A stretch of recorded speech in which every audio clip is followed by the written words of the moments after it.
नमस्कार, मैं योगेश राणा। अरविंद केजरीवाल ने यू टर्न ले लिया है। कांग्रेस से गठबंधन पर इनकार करते करते गठबंधन कर लिया है। आने वाले लोकसभा चुनाव के लिए आम आदमी पार्टी और कांग्रेस के बीच 5 राज्यों में गठबंधन हो गया है। दिल्ली, हरियाणा, गुजरात, गोवा और चंडीगढ़ में दोनों दल मिलकर चुनाव लड़ेंगे, लेकिन पंजाब में केजरीवाल ने राहुल गांधी के साथ गठबंधन से इनकार कर दिया है। इसीलिए यह गठबंधन ही बताता है कि केजरीवाल अपने फायदे के लिए बात कर रहे हैं, अपना ही केवल फायदा देख रहे हैं। कांग्रेस से वो गठबंधन कर रहे हैं, केवल दिल्ली में एक महत्वपूर्ण गठबंधन हो रहा है, तो दिल्ली में समीकरण क्या बन रहे हैं? पंजाब में केजरीवाल क्यों नहीं माने?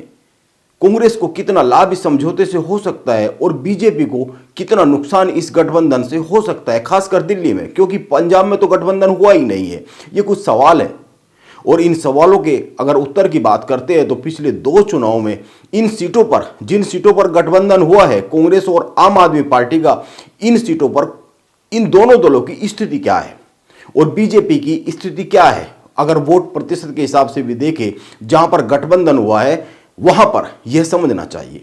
सबसे महत्वपूर्ण दिल्ली है, क्योंकि दिल्ली की 7 सीटों पर पिछले 2 चुनाव से बीजेपी का कब्जा है।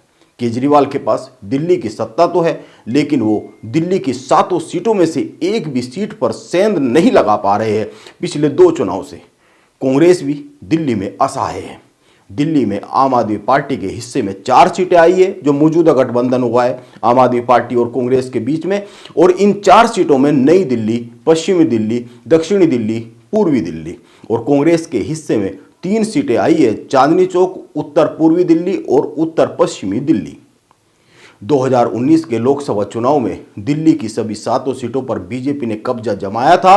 5 सीटों पर कांग्रेस दूसरे नंबर पर रही थी और 2 सीटों पर आम आदमी पार्टी दूसरे नंबर पर रही थी।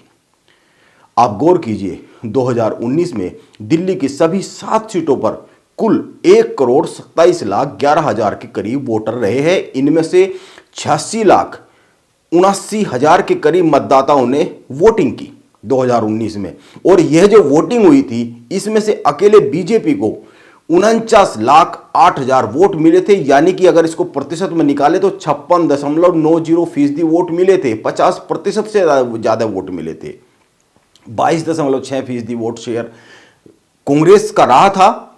कुल मिलाकर अगर देखें तो वह दूसरे नंबर पर रही थी। कांग्रेस को कुल मिलाकर 19,53,000 वोट मिले थे और 18.2% वोट शेयर के साथ आम आदमी पार्टी को जो वोट मिले थे 15,71,000 वोट मिले थे। और दोनों दलों का जो वोट शेयर है, यानी दोनों दलों का वोट जो है उसको अगर मिला भी दिया जाए तो यह वोट शेयर 40.8% तक ही पहुंच पाता है। और बीजेपी का जो वोट शेयर है पिछले चुनाव में 56.90% रहा है। यानी कि दोनों मिल भी जाए तो भी जो बीजेपी को वोट दिल्ली में मिलता है उससे बहुत पीछे दोनों रह जाते हैं। और दिल्ली में कोई तीसरी, इन दलों के अलावा तो कोई और दल है नहीं है। यानी अंगणित के हिसाब से तो केजरीवाल और कांग्रेस का मिलन भी बीजेपी के लिए कोई चिंता पैदा करता हुआ दिल्ली में दिख नहीं रहा है। अब एक दूसरी बात पर विचार करें तो दिल्ली में केजरीवाल की राजनीति जितनी बीजेपी के खिलाफ है उतनी ही कांग्रेस के खिलाफ भी है। इसीलिए इन दोनों दलों के नेताओं का और वोट का मर्जर पूरी तरीके से कितना हो पाएगा, इस पर शक किया जा सकता है। दिल्ली में आम आदमी पार्टी और कांग्रेस का वोटर एक साथ कितना आएगा, दोनों के नेता एक साथ कितने आएंगे। यानी बीजेपी को कोई दिल्ली में खतरा 7 सीटों पर सीधे सीधे दिख नहीं रहा है इस गठबंधन के बाद भी। एक अन्य बात पर भी गौर कीजिए, बीजेपी का वोट शेयर सबसे कम चांदनी चौक लोकसभा सीट पर रहा, लेकिन इस सीट पर भी बीजेपी को 52.94% वोट मिला, यानी कि 50% से ज्यादा।